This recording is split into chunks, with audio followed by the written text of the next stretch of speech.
खुशामदीद आप सबको हमारी तरफ से हो। प्रोग्राम आप देख रहे हैं सलाम जेक है, गुलिस्तान न्यूज़ का मॉर्निंग शो, और आज का मॉर्निंग शो लेकर आपका मेज़बान इशफाक गौहर हाजिर खिदमत है।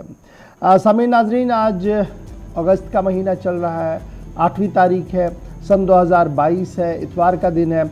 उम्मीद है कि आप चाय की चुस्कियाँ ले रहे होंगे, घर में आप जो वीकेंड है जी आप घर पर होंगे, और उसके साथ साथ शहर के जो सूरत हाल बनी हुई है वो भी आपको इस बात के लिए कंपेल करे कि आज आप बाहर ना आए, क्योंकि अगर आपने लाल चौक और आसपास के एरियाज़ में जाना है तो थोड़ी देर में आप समझ जाएंगे कि सूरत हाल वहाँ पर कैसी है। इसलिए आराम से आप इत्मीनान से चाय पीजिएगा, इत्मीनान से रहिएगा और हमारे ट्रांसमिशन को देखते रहिएगा।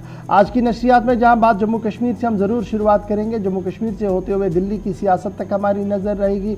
फ़लस्तीन और इजराइल के बीच जो तनाज़ा चल रहा है, उस बीच गुज़श्ता 24 घंटों के दौरान मरने वालों की तादाद बढ़ चुकी है, कितनी वो हुई और आलमी ताकतें इस पर क्या कुछ कह रही है। ईरान का मौक़िफ़ सामने आया है, अमेरिका का बयान सामने आया है, उस पर भी हमारी नज़र है। आपको उससे भी पल पल का अपडेट ज़रूर करेंगे, इस उम्मीद के साथ कि टेलीविज़न चैनल पर आप हमें देखना शुरू कर चुके हैं, तो जो लोग बैरून मुल्क है, बैरून रियासत है, वो फटाफट से हमारे साथ सोशल मीडिया प्लेटफॉर्म के ज़रिए से ज्वाइन करेंगे। हर दिन सुबह 8:35 पर आपके सामने आते हैं, तो ट्रांसमिशन का बाज़ाब्ता आगाज़ होता है हमारी लाइव ट्रांसमिशंस का, और यहाँ से लेकर रात 12 बजे तक आप कंटिन्यूसली हमारे सोशल मीडिया प्लेटफॉर्म पर जुड़े रहते हैं, फेसबुक, ट्विटर, इंस्टाग्राम को और व्हाट्सएप के ज़रिए, या फिर हमारी ऑफिशियल वेबसाइट www.gulistannews.in पर आप हमारे साथ ज्वाइन करते हैं। इस उम्मीद के साथ कि जब आप ज्वाइन करते हैं तो आप सिर्फ प्रोग्रामिंग को ना देखें, आप तनकीद ज़रूर कीजिएगा, क्योंकि आपकी तनकीद हमारे लिए मशाल राह है और वो हमें एज अ टॉर्च के तौर पर काम करती है। जिस अंधेरे में हम चल रहे हैं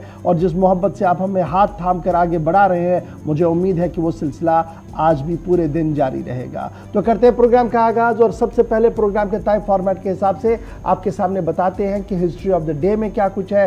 और हस्बे वादा हर दिन की तरह आज भी आसिफ रशीद मेरे साथी दिल्ली स्टूडियो में मौजूद हैं, जो प्रोग्राम का करेंगे आगाज़ हिस्ट्री ऑफ द डे से। उसके बाद खोलते हैं पिटारा खबरों का। खुशामदीद, गुड मॉर्निंग, बहुत बहुत स्वागत आप सभी का। प्रोग्राम आप सलाम जी के देख रहे हैं। 10 बजे तक हम और आप साथ साथ रहने वाले हैं। इतवार का दिन है। हिस्ट्री ऑफ द डे में खास क्या है, आज 7वीं तारीख है अगस्त के महीने की, यानी 8वां महीना साल 2022 का। शुरुआत हिस्ट्री ऑफ द डे के साथ 1976 में खलाई जहाज ज़ाकिंग 2 मरीख के अंदर, आज का दिन था जब मरीख के मदार में ये खलाई जहाज दाखिल हुआ, यानी स्पेस में दाखिले की, यानी आज के दिन जो साइंसदानों की कोशिश थी वो रंग लाई, और साइंसदानों के लिए आज का दिन अहमियत का हामिल 1976 के एतबार से। 1941 में नोबल इनाम याफ्ता अजीम शायर और अदीब अबंद्रनाथ शायर अदीब रविंद्रनाथ टैगोर का इंतकाल आज के दिन हुआ, तो उन्हें भी याद किया जा रहा है। 1941 में आज के दिन वो चल बसे थे। 1606 में विलियम शेक्सपियर का मशहूर ड्रामा मैकबेथ पहली बार पेश किया गया।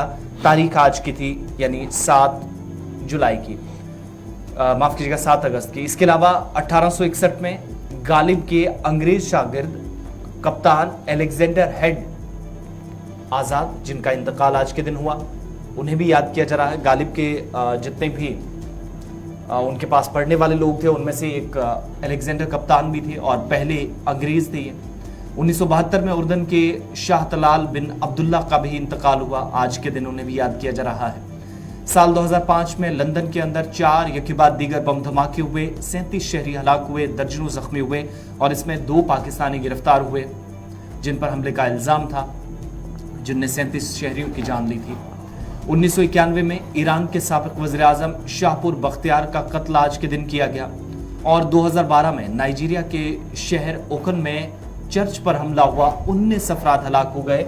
चर्च में पूजा के दौरान मारे जाने वाले लोगों को भी आज याद किया जा रहा है। 10वीं बरसी आज इस वाक़े की भी है, तो ये आज के दिन के हवाले से बड़ी बातें थी।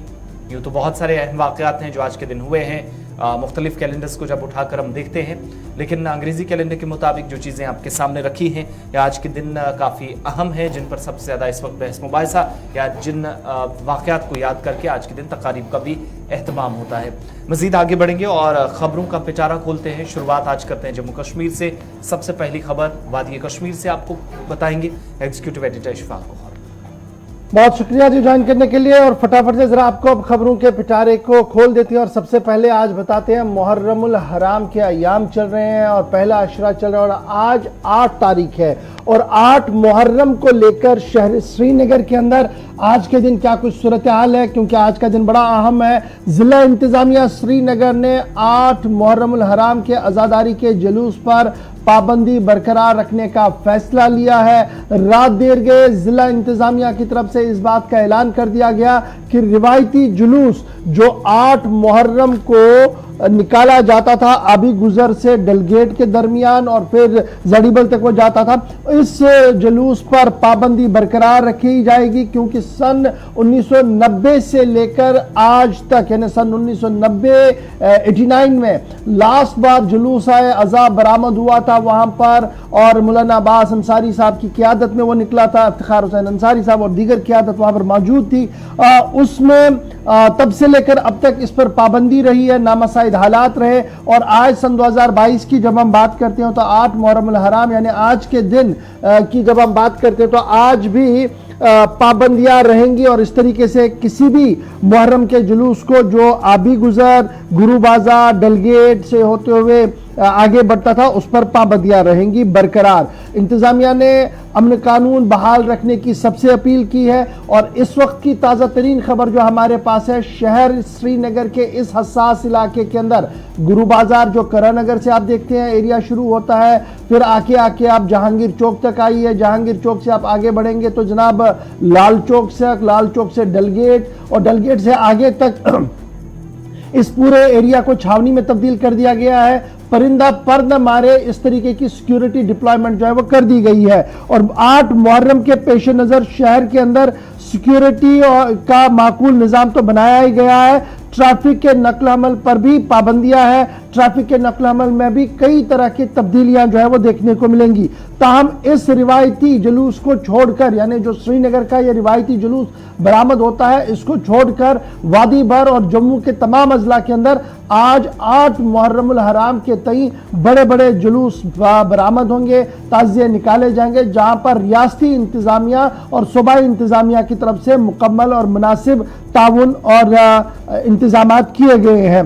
याद रखिएगा 1989 में आखिरी बार श्रीनगर का यह जुलूस बरामद हुआ था, उसके बाद नामसाइद हालात की वजह से इस जुलूस पर पाबंदी आयद कर दी गई थी और ताहाल ये पाबंदी आज भी जारी रहेगी। लोगों के तहफ़्फ़ुज़ के मद्देनजर रखते हुए अदालत आलिया की हिदायत के मुताबिक जिला इंतजामिया श्रीनगर ने गुरु बाजार से बुछवारा डलगेट और आबी गुजर से जड़ीबल तक मुहर्रमुल हराम के जुलूस पर पाबंदी बरकरार रखने का फैसला ले लिया है। अदालत उज़्मा में मुहर्रमुल हराम के अज़ादारी के जुलूस से पाबंदी हटाने के हक में अर्जी पर फैसला सुनाते हुए जिला इंतजामिया को हिदायत दी गई थी कि लोगों के जान माल के तहफ़्फ़ुज़ के लिए ऐसी जगहों से जुलूस को बरामद करने की इजाज़त ना दी जाए जहां पर हंगामा आराई और तशद्दुद भड़कने का खदशा हो।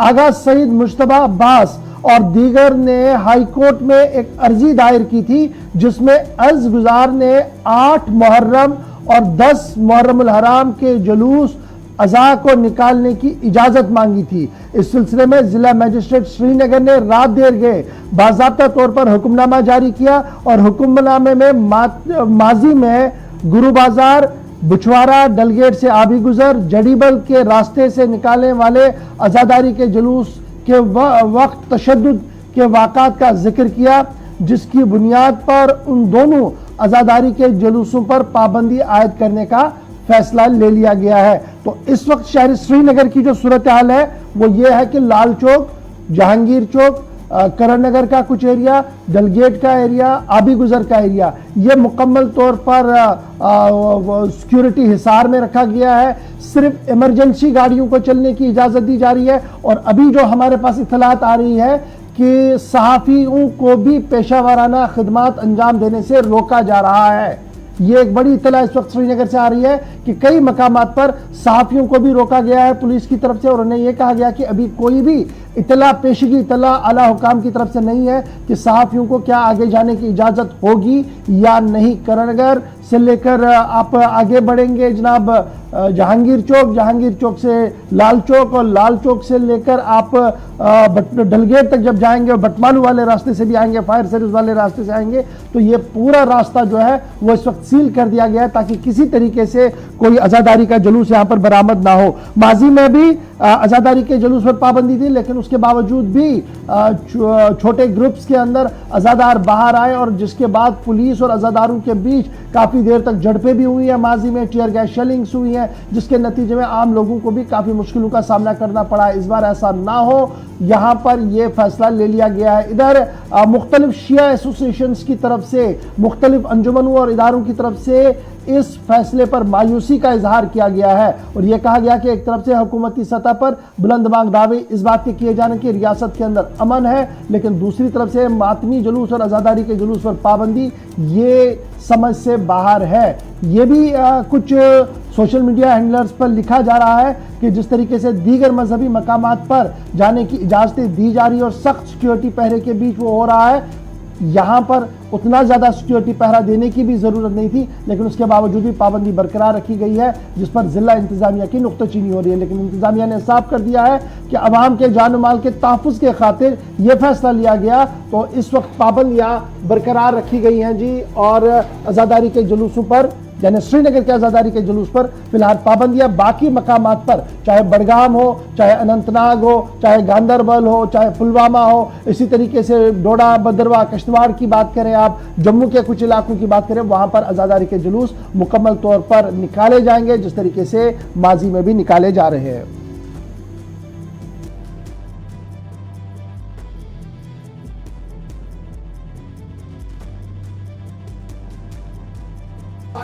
इस वक्त हमारे साथ है श्रीनगर है साहिल, क्या कुछ ताजा तरीन इतलात आप देख पा रहे हैं सुबह सुबह?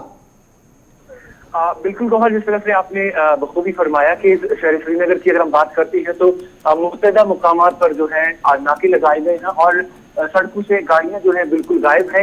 अगर हम खासकर शहर खास की बात करें या यूं कहें कि कमर्शियल हब जो लाल चौक है उसकी बात करें, इसके इर्द गिर्द के जितने भी इलाकाजात हैं उन सबको सील कर दिया गया और अंदर के जो लिंक रोड्स हैं उनको भी सील किया गया है और मुकम्मल तौर पर वो बंद है और किसी भी शख्स को वहां से बाहर निकलने की इजाजत नहीं है। हालांकि बहुत सारे लोग जो हैं वो अपनी प्रोफेशनल ड्यूटीज अंजाम देने के लिए भी अगर बाहर जाते हैं तो उन्हें भी रोका जाता है। और बदकिस्मती की बात ये भी है कि जैसे ही हम अपनी प्रोफेशनल ड्यूटी करने के लिए बाहर निकले तो हमें भी रोका गया और पुलिस की गाड़ी में भरकर थाने तक ले जाया गया।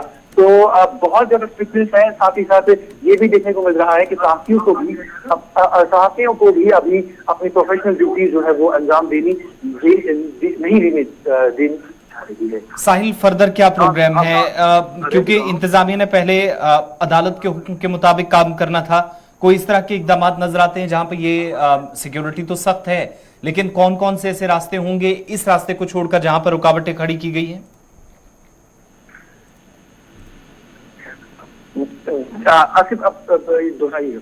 कौन कौन से ऐसे मजीद रास्ते हैं जहां पर जुलूस निकालने की इजाजत होगी? एक आधे रास्ते पर जहां पर पाबंदियां आप बता रहे हैं, अब मजीद कुछ इलाकों के अंदर रिस्ट्रिक्शंस लगाई गई हैं, लेकिन कहीं से जुलूस जाने की इजाजत होगी जो तय रास्ते हैं? जी आसिफ, आपको मैं बता दूं कि अभी तक जो ट्रैफिक पुलिस की तरफ से या पुलिस की तरफ से एडवाइजरीज आई है और साफ तौर पर बताया गया है कि किसी भी जुलूस को जो है अभी तक लाल चौक या इसके जो आसपास के इलाकाजात हैं वहां से निकलने की इजाजत नहीं होगी। और जिस तरह से गौहर साहब ने पहले ही कहा कि सिक्योरिटी को मद्देनजर रखते हुए, चलिए जी, लाइन हमारी ड्रॉप हो गई है, लेकिन जहाँ तक जुलूस की बात आप आसिफ पूछ रहे थे तो मैंने पहले ही कहा कि ये जो मरकजी जुलूस था जो लाल चौक से बरामद था, इस पर सिर्फ पाबंदी है। जडीबल इलाके में रिवायत जुलूस निकलेगा, वो श्रीनगर का इलाका है, वहाँ पर पिछले कई दिनों से हम देख रहे हैं कि जुलूस निकल रहे हैं, ताज़िए निकल रहे हैं और इमाम के तई अपनी अकीदत का एहतराम भी किया जा रहा है। उसके साथ साथ बड़गाम के अंदर रिवायती तौर पर पिछले 3-4 दिन से हम लगातार देख रहे हैं जुलूस अज़ा बरामद हो रहे हैं। कल भी रात देर गए तक वहाँ पर मरसिया खानी और नवा खानी का सिलसिला चल रहा था। पुलवामा से भी इतलात है, कोई पाबंदी नहीं है। अनंतनाग के अंदर भी कोई पाबंदी नहीं है। सिर्फ ये जो हमारा पैच है, लाल चौक वाला पैच, जो करनगर से होते हुए जहांगीर चौक और फिर लाल चौक डलगेट तक जाता था और जो एक जुलूस हमारा आबी गुजर से बरामद होता था, ये 1989 तक निकलता था। 89 के बाद इस पर पाबंदी आयद कर दी गई और वह पाबंदी आज के दिन भी बरकरार है और हुकूमत ने साफ कर दिया कि अवाम की जान माल के तहफ़्फ़ुज़ के लिए इस फैसले को ले लिया गया। ये तो जनाब थी एक बड़ी खबर जिसको लेकर आपको अपडेट बहुत ज़्यादा करना था। अगर आपने लाल चौक, जहांगीर चौक और आसपास जाना है तो कैसे आप जाएंगे और किस तरीके से आप चल सकते हैं। सिर्फ इमरजेंसी गाड़ियों को फिलहाल चलने की इजाज़त दी जा रही है और पेशा वराना सलाहियत यानी जिन्हें आप सहाफ़ी कहते हैं उन्हें भी फिलहाल रोका जा रहा है और हमारे सहाफ़ी को भी लाइव करने से फिलहाल रोका गया है। फिलहाल बढ़ते हैं जी आगे, बात जरा करते हैं जी छड़ी मुबारक की भी। जी आसिफ, बिल्कुल, सालाना अमरनाथ यात्रा भी चल रही है, लेकिन इस बीच नए काफिलों की जो आमद का सिलसिला है वो आज से थम जाएगा और सालाना अमरनाथ यात्रा का रिवायत के मुताबिक मजीद आगे बढ़ाते हुए अब छड़ी मुबारक जो है वो अब मुख्तलिफ रास्तों से होते हुए गुफा की तरफ जाएगी और अमरनाथ यात्रा के लिए छड़ी मुबारक जो आज पहलगाम के लिए, जनूबी कश्मीर के लिए रवाना होगी। जम्मू से जो ताज़ा काफिले जा रहे थे, इतलाक के मुताबिक उनकी आमद का सिलसिला बंद कर दिया गया है। पहलगाम में 99 और बालतल में 234 यात्री जो थे उनकी वापस रवानगी आज है और लेफ्टिनेंट गवर्नर मनोज सिन्हा की तरफ से मौसम की खराबी और मजीद बारिशों के पेशन गोई के पेश नज़र यात्रियों को 5 अगस्त तक यात्रा मुकम्मल करने की पहले ही अपील की गई थी और इसके बाद सनीचर यानी गुज़श्ता रोज 6 अगस्त तक यात्रा मुकम्मल करने की अपील के बाद यात्रियों की तादाद जो है वो कमी देखी गई और इस सब के बीच में अब ये यात्रियों का कोई ताज़ा काफिला जो है वो कल भगवती नगर बेस कैंप से नहीं निकला था, लेकिन जो यात्री ऑलरेडी जा चुके थे और वो वापसी की तैयारी कर रहे थे, जिनमें 99 जो कि बताया जाता है पहलगाम में है, 234 बालतल में है, वो वहां से वापसी करेंगे और ताज़ा काफिले जिनकी रवानगी का सिलसिला भी थम गया है। इधर पहले से तयशुदा जो प्रोग्राम्स हैं उनके मुताबिक महंत दीपेंद्र गिरी छड़ी मुबारक को अमरनाथ पर पूजा करने के लिए ले जाएंगे। 12 अगस्त को श्रावण पूर्णिमा की सुबह को दर्शन किए जाएंगे और छड़ी मुबारक गुफा के रास्ते पर 7 और 8 अगस्त यानी आज और कल नुनवन बेस कैंप पहलगाम, 9 अगस्त को चंदनवारी, 10 अगस्त को शीशनाग और 11 अगस्त को पंचतरनी में रखी जाएगी, यहाँ पर इसको रोका जाएगा। इसके अलावा अगले दिन श्रावण पूर्णिमा के मौके पर दुआया तकरीब भी की जाएगी, जिसके साथ ही यात्रा का दौरानिया खत्म हो जाएगा और 2 अगस्त को लेफ्टिनेंट गवर्नर ने अमरनाथ यात्रियों से अपनी यात्रा मुकर्रर तारीख से पहले या 5 अगस्त से पहले मुकम्मल करने का मशवरा दिया था, क्योंकि महकमा मौसमियात की एडवाइजरीज कुछ ऐसी थी जिसमें पूजा पाठ भी मुतासिर हो सकती थी, यात्रा पर भी असर पड़ सकता था, लिहाजा पहले ही तैयारियां की गई थी। अब छड़ी मुबारक आज और कल नुनवन बेस कैंप पहुंच जाएगी और इसके बाद 10 और 11 तारीख को अपने हिसाब से और उसके बाद श्रावण पूर्णिमा के मौके पर दुआया मजलिस के लिए वहां पहुंचाई जाएगी। लेकिन रिवायात के मुताबिक सालाना छड़ी मुबारक के साथ साथ जम्मू से जो ताज़ा काफिले यात्रियों के जा रहे थे वो भी सिलसिला फिलहाल रुक गया है।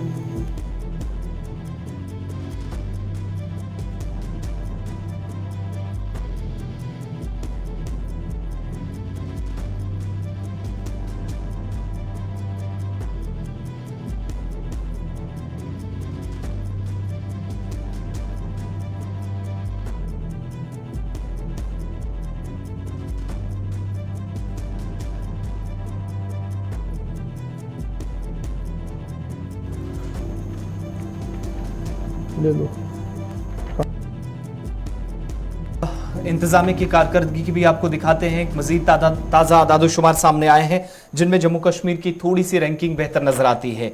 यानी III इंडिया इनोवेशन इंडेक्स जारी कर दिया गया है और मुख्तलिफ रियासतों और मरकज के जेर इंतजाम इलाकों की जम्मू कश्मीर समेत जो नाम सामने आए हैं, जो फहरिस्त है, उसमें यह पता चला है कि कोविड के असरात के बावजूद या कोविड की वजह से जैसे तबाही जम्मू कश्मीर के अंदर भी तकरीबन 3 अलग अलग लेयर्स में कोविड की वजह से तबाही देखी गई, इसके बावजूद इनोवेशन इंडेक्स में जम्मू कश्मीर 6ठे पायदान पर, यानी पिछले साल के मुकाबले इस बार कारकर्दगी बेहतर है। और रियासतों में जहां कर्नाटक पहले मकाम पर है, तो यूटीज की जहां तक बात आती है तो उनमें जम्मू कश्मीर का नाम भी शामिल है, जो इस बार III यानी इस इंडेक्स में कम से कम थोड़ी सी ऊपर जो मानी जाती है कि वबाई मर्ज कोरोना वायरस के बावजूद भी गुज़श्ता 2 बरसों में अच्छी खासी इंप्रूवमेंट मानी जाएगी। कश्मीर ब्यूरो चीफ हिलाल हंजूरी हमारे साथ इसी खबर पर मजीद तफसीलात के लिए हैं। इंडेक्स में हिलाल क्या कुछ मजीद है, और जम्मू कश्मीर ट्रिपल आई में या इस इंडेक्स में छठे मकाम पर आया है, ये नताइज जरूर मस्बत माने जाएंगे, लेकिन कारकर्दगी कैसी है जिसकी बुनियाद पर ये पॉइंट्स दिए गए हैं? देखिए, जिससे पहले कि आप हिलाल के पास चले जाए, इनोवेटिव इंडेक्स जो है ये इंतजामिया की तरफ से कहा गया है कि जिन्हें पिछले 2 साल के दौरान बेहतर हुआ है जी। कर्नाटका जो है वो the top of the list चला गया दोबारा से मेजर स्टेट्स में, जहां पर परफॉर्मेंस सबसे ज़्यादा बेहतर है। तेलंगाना और हरियाणा दूसरे और तीसरे नंबर पर है। जम्मू कश्मीर को 12.83% स्कोर मिला है इंडियन इनोवेटिव इंडेक्स 3 के अंदर।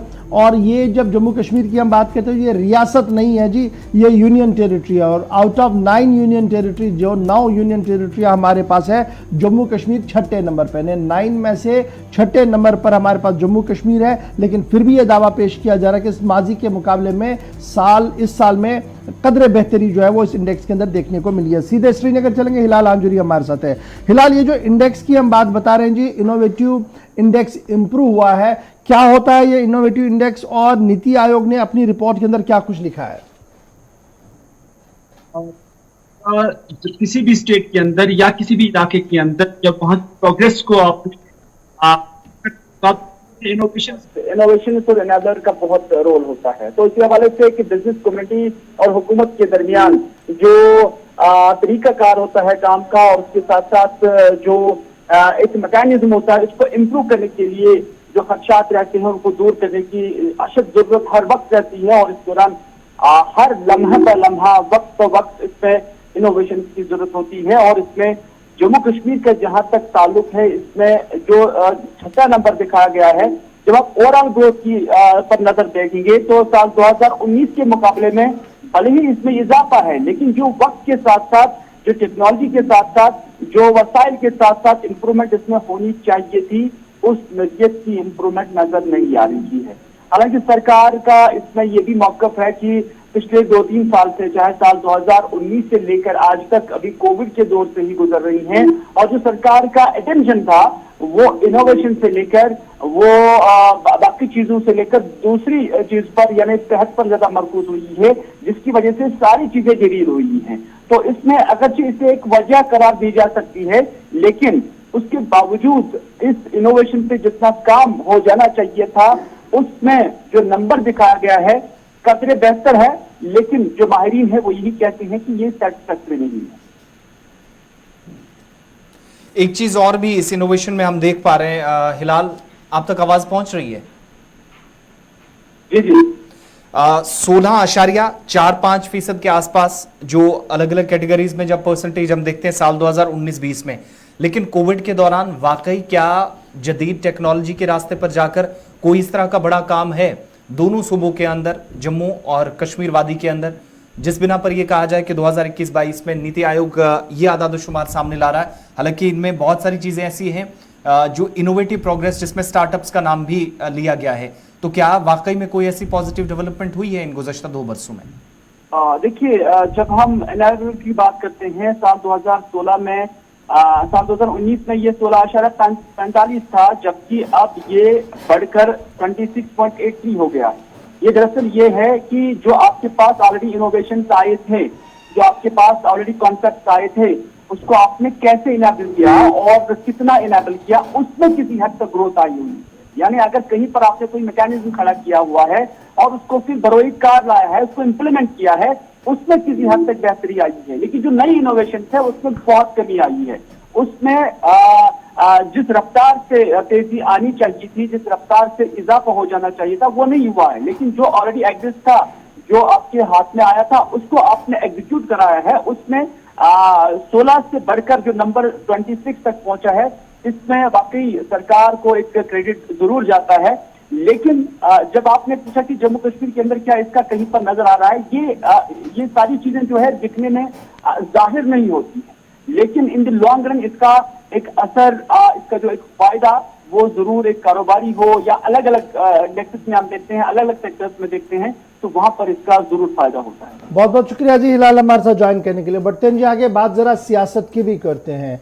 दिल्ली में कामयाब झंडे गाड़ने के बाद आम आदमी पार्टी ने अब जम्मू कश्मीर पर अपनी नजरें मरकूज की है। जम्मू में कल पदयात्रा मुकम्मल करने के बाद आज मिशन कश्मीर को शुरू किया जा रहा है और आम आदमी पार्टी की तरफ से आज पहले दिन पद यात्रा का ऐलान कर दिया गया है। आम आदमी पार्टी की तरफ से यह साफ कर दिया गया है कि जिस तरीके से रियासती इंतजामिया मुकम्मल तौर पर मफलूज और नाकाम हुई है, उसको लेकर सदाए एहतजाज बुलंद किया जाएगा। नौजवानों के मसाइल को हल करने में इंतजामिया मुकम्मल तौर पर नाकाम है और कश्मीर पॉलिसी जो जम्मू कश्मीर को लेकर मरकज की है, उस पर भी काफ़ी संगीन इल्ज़ामात उठाए जा रहे हैं और यही वजह है कि जम्मू के बाद अब सारा फोकस पार्टी का श्रीनगर के अंदर लगा। और श्रीनगर के अंदर कल के दिन की जब हम बात करते हैं तो कई मकामात पर पार्टी के छोटे बड़े जलसे हुए हैं, ताहम आज का दिन इंतहाई अहम माना जा रहा है, जहां पर कई मकामात पर और पार्टी हेडक्वार्टर्स और पार्टी लीडर्स जो हैं आम आदमी पार्टी के साथ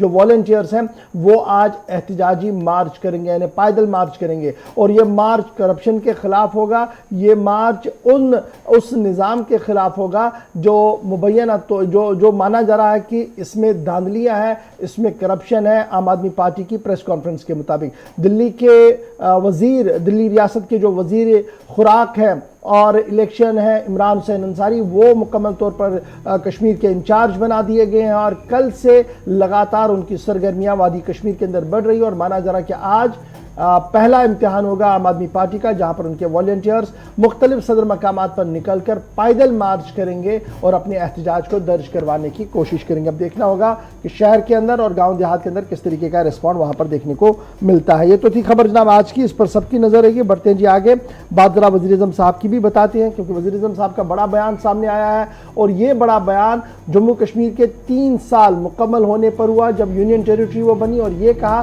कि 5 अगस्त को लिया गया फैसला इंतहाई अहम फैसला था, सोचा समझा हुआ फैसला था और मुल्क आईन की दिफा के लिए फैसला था। यही वजह है कि इतना बड़ा फैसला लिया गया है। और साथ ही उन्होंने साफ कर दिया है कि जिस नक्शे पर, जिस राह पर जम्मू कश्मीर और लद्दाख को चलाया जा रहा है, वो नक्शा और वो राह जो है वो तरक्की की है और वो आने वाले दिनों में मजीद रोशन मुस्तकबिल लेकर आएगी जम्मू कश्मीर और लद्दाख के लिए। अब आप सोच रहे होंगे कि जनाब ये बात वज़ीर-ए-आज़म साहब ने कहा कही और उसके बाद वज़ीर दाखिला साहब का भी बयान इसके साथ है कि कश्मीर जो है वो वज़ीर-ए-आज़म साहब के दिल में धड़कता है। यही वजह है कि हर बार कश्मीर का जिक्र होता है, हर मीटिंग के अंदर कश्मीर की पॉलिसियों को रिव्यू किया जाता है। तो ये दोनों बातें कहां पर हैं जी? अगर आपने ये पढ़ना हो तो प्रेस इंफॉर्मेशन ब्यूरो का एक लिटरेचर छपता है न्यू इंडिया समाचार मैगजीन के नाम से, जो प्रेस इंफॉर्मेशन ब्यूरो का उसकी जब ये तीसरी एनिवर्सरी जम्मू कश्मीर की थी तो वहाँ पर वज़ीर-ए-आज़म साहब के इन कलमात को लिखा गया है और इस पूरे आर्टिकल में कई अहम बातें भी लिखी गई है। 5 अगस्त के फैसले का दिफा भी किया गया है और साथ ही ये कह दिया गया है कि जम्मू कश्मीर और लद्दाख अब नए सिरे से एक नई उम्मीद और नई राह पर चल रही है, जहां पर तरक्की भी हो रही है, जहां पर नौजवानों के लिए मुस्तकबिल को रोशन भी बनाया जा रहा है और हमारी बहू बेटियों का ख्याल भी रखा जा रहा है। उन्होंने कहा कि माजी में पुलवामा को एक मिलिटेंट डोमिनेटेड इलाका माना जाता था, लेकिन अब तरक्की के नए दरवाजे वहां पर खुल चुके हैं। पुलवामा के अंदर 2000 करोड़ रुपये पर लागत से बनने वाला एम्स भी आ रहा है और साथ साथ IIT, NFIT और दीगर इदारे जिन पर 900 करोड़ रुपया सर्फ हो रहा है वो भी कश्मीर और जम्मू सूबे के अंदर बनाए जा रहे हैं। अक्टूबर 2021 से मार्च 2022 के दरमियान जिस तरह के सयाहों ने वहां पर सफ़र किया है वो साफ दिखा रहा है कि किस तरीके से अमन कानून की बोलबाला है और किस तरीके से वो अपने आप को महफूज समझ रहे हैं। OBCs और पहाड़ीज का भी जिक्र इसके अंदर ज़रूर है। कहा गया कि पहली बार इनके ख्याल और इनके हकूक़ का तहफ़्फ़ुज़ किया गया है और मुस्तकबिल में भी ये सिलसिला जारी रहेगा। वज़ीर-ए-आज़म का ये डिटेल स्टेटमेंट जो है ये आप देख सकते हैं हमारी ऑफिशियल प्लेटफॉर्म फेसबुक, ट्विटर और इंस्टाग्राम पर भी। पढ़िएगा जरूर, अपने कमेंट्स भी जरूर लिखिएगा। छोटा सा ब्रेक यहाँ पर लेते हैं जी। ब्रेक के उस पार आएंगे तो आपको बताएंगे कि आर्मी चीफ साहब जम्मू कश्मीर के दौरे पर हैं और उनका आज दूसरा दिन है, क्या कुछ वहाँ पर उनकी मसरूफियात रही हैं उस पर गुफ्तगू करेंगे। और फिर आपको याद होगा कि चंद दिन पहले रामबन के एक इलाके के अंदर ग्रेनेड हमला हुआ था, उसमें भी पेशरफ्त हुई है और फिर दिल्ली से भी कुछ अहम बातें आ रही है सामने जिनका ताल्लुक मुल्की सियासत के साथ भी है, इस पर भी गुफ्तगू करेंगे। और फारूक अब्दुल्ला के लिए नई मुश्किल पैदा हुई है, वो नई मुश्किल है क्या, बताएंगे आपको डिटेल के साथ छोटे से ब्रेक के फौरन बाद।